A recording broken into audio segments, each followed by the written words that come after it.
The 10 News Weather Authority, always watching and tracking for you from the JES Weather Center.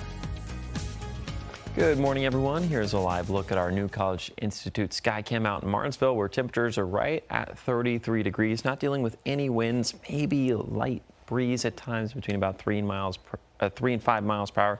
But other than that, pretty calm conditions out there. We do have mostly cloudy skies, which will transition into mostly clear skies later on throughout the day.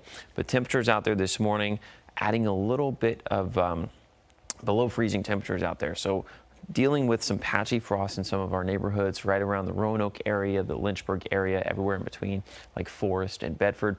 Covington dealing with temperatures right around 30, Pulaski the same thing. So maybe a little bit of patchy frost in some low-lying areas and in the valleys this morning. Otherwise, temperatures are in the mid 30s across the board.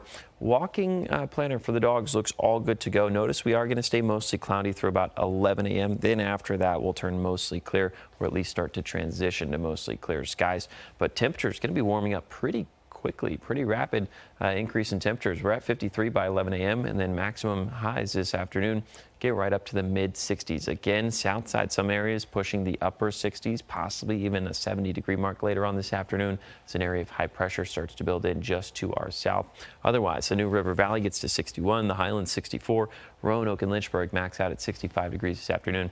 And again, south side 66 degrees. Now, Futurecast, similar conditions for our forecast for our Tuesday as well. So today and tomorrow are going to be just like each other, with the exception that we're not going to wake up with mostly cloudy skies tomorrow.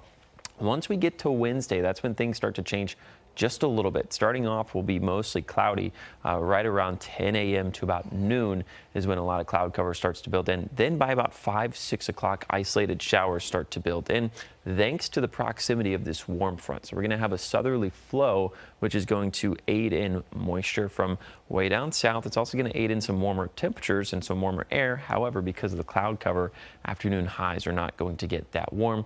We'll stay a little bit cloudy Thursday before gradually starting to clear up, and rain chances continue to be isolated throughout our Thursday. Now, January temperatures. We are hot off of January, just concluded on Friday of last week. We started off the year really, really cold. Have a look at all the blues. Those are below normal temperatures for the time of year. Average high is 48. And then the last 6-7 days or so have featured above average temperatures. So we are expanding that spell into the month of February. 65 today, 63 Tuesday, a little bit cooler Wednesday because of the cloud cover, but still warmer than our average for the time of year, then 65 on Thursday. So we've been really, really warm. And if you're wondering why, well, it all has to do with the orientation of the jet stream. It is primarily moving almost due west to due east. There's no variability in the north and south direction. So we can't have this cold air break down towards the south like we did to start off January. So the temperature outlook later this week into next week does continue to look warmer than average. But if we look way out to the west and north, through about February 11th through the 17th, it looks like the jet stream starts to dive down a little bit. So some colder air starts to move in right towards the middle of this month. As for the next 7 days, temperatures still going to be well above average. And again, rain chances Wednesday evening into Thursday.